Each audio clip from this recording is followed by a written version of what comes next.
우리 한 번 사는 인생 제대로 살아봐요. 화이팅! 안녕하세요, 욱고래입니다. 오늘은 연애 프로그램에서도 빈번하게 언급되는 애착 유형과 외도의 관련성에 대해서 말씀드리려고 합니다. 외도는 성행위가 포함된 성적 외도는 무조건 빼박이고, 뭔가 낭만적인 관계에서 데이트를 하는 것도 외도예요. 몸이나 마음이나 바람 피우면 외도인 거죠. 근데 이 외도가 하는 사람은 늘 하고 안 하는 사람은 안 한다는 거예요. 이것을 예측할 수 있는 힌트가 있어요. 물론 100%는 아니겠지만 아무튼 참고할 만한 가치는 있을 것 같습니다. 바로 예상하셨겠지만 애착 유형과 외도가 관계가 깊다라는 일관적인 연구 결과가 심지어 아주 많습니다. 연애 프로그램들에서 바람 피우는 사람들 보고 회피형이라서 그렇다는 등, 불안형이라서 그렇다는 등 들은 적이 있으실 텐데 아주 헛소리는 아니라는 거죠.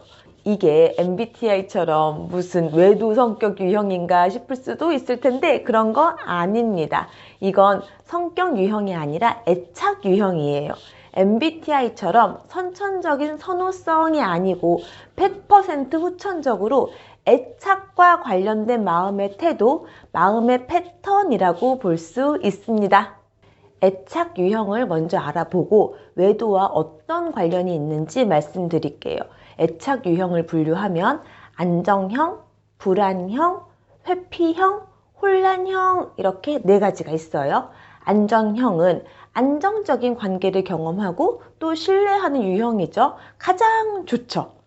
불안형은 관계가 불안해요. 날 사랑하나? 안 하나? 날 버릴 것인가? 말 것인가? 이 관계에 집착하고 관계에서 버려질까봐 초조하고 불안해하는 유형이에요.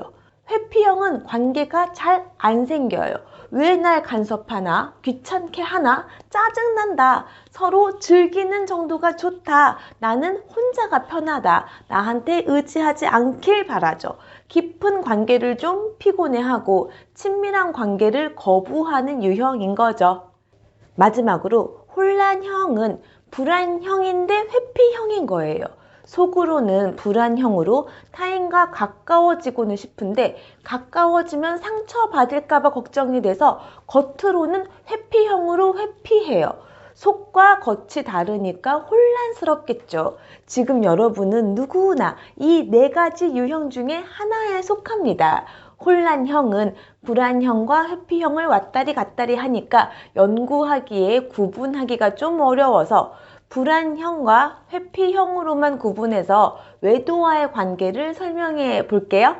결론적으로 이놈의 외도는 불안형 애착이 더 많이 할까요? 회피형 애착이 더 많이 할까요?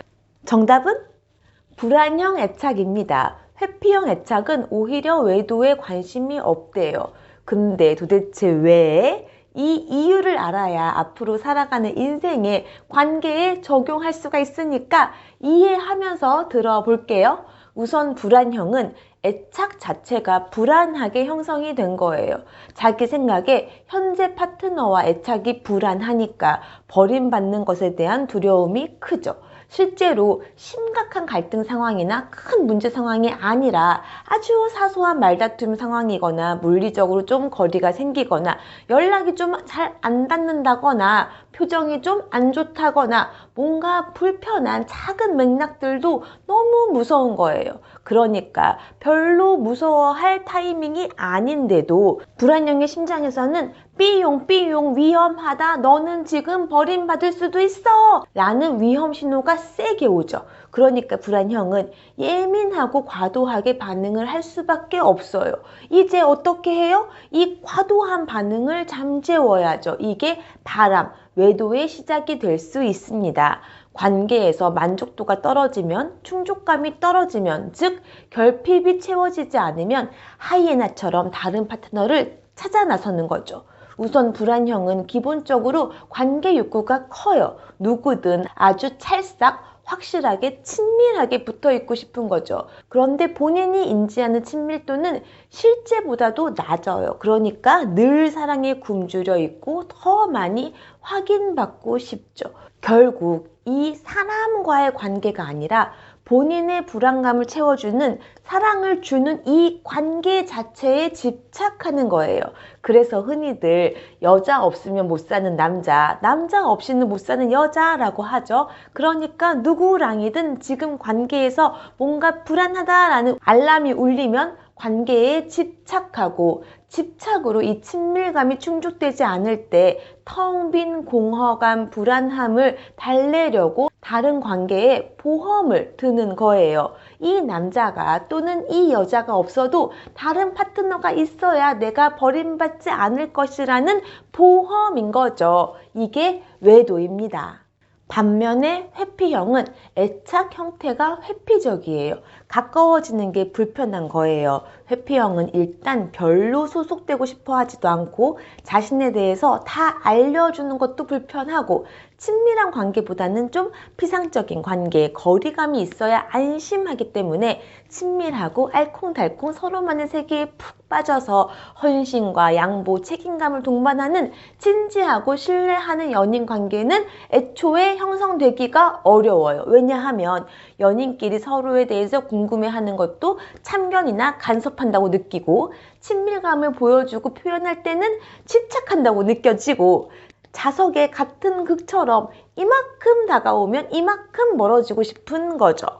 즉 회피형은 쉽게 이 사람 저 사람 피상적으로 유희적으로는 다 만날 수 있는데 그 누구와도 친밀하고 진지한 관계로 발전되기가 애초에 어려워요. 찐 관계를 경험하는 것을 부담스러워하죠. 싫어하죠. 혼자가 편하니까. 나쁜 남자? 그런 사람들이 약간 이런 느낌이지 않나? 회피형들은 기본적으로 결혼을 잘 안 하긴 하는데 그러다가 결국에 어쩌다가 일단 결혼이라는 것을 하고 나면 다른 파트너에게는 관심이 더 없어진다고 해요. 그 이유를 생각해 보자 하면 일단 결혼과 같은 진지한 관계에 들어가고 나면 그냥 거기서 죽기 살기로 회피하면서 살지 외도 같은 것으로 인해서 더 복잡한 관계, 더 피곤한 관계를 추가적으로 만들고 싶지 않은 거죠. 결혼이라는 제도 안에서 어쩔 수 없이 단짝돼서 피곤해 죽겠는데 미쳤다고 또 다른 단짝을 또 만들어서 왜 더 힘들어지겠어요. 차라리 결혼으로 묶인 이 짜증나는 관계에서 파트너를 회피해서 일, 술, 도박, 게임과 같은 다른 것에 의존을 하면 했지 회피하고 싶은 사람을 추가적으로 더 만들지는 않는 거죠. 그래서 회피형은 일단 결혼을 하고 나면 관계가 유지되는 상황에서는 다른 파트너한테 관심을 갖지는 않는다고 합니다. 한 명으로도 징글징글할 거예요. 아무튼 불안형인 사람은 누구를 만나건 버림받는 것에 대해서 예민하기 때문에 거기에 에너지를 다 써버리느라고 만족감을 누릴 여유가 없고 회피형인 사람은 누구를 만나건 침범받는 것에 대해서 불편하기 때문에 거리두기 하느라고 에너지를 다 써버리죠. 불안형이건 회피형이건 본인도 파트너도 관계에 집중할 수가 없어요. 불행합니다. 사랑을 안정적으로 할 수가 없으니까 불안정 애착은 본인은 불안해서 초조하거나 회피하느라고 고달프고 그들의 파트너는 맥락없이 시달리거나 심신이 외롭겠죠. 집착하고 바람 피우는 불안형이나 거부하고 혼자 즐기는 회피형이나 둘 다 아주 별로인 것 같습니다. 성인 애착은 후천적으로 학습된 것이고 후천적으로 개선도 가능합니다. 한 번 사는 인생 어떻게 사시겠어요?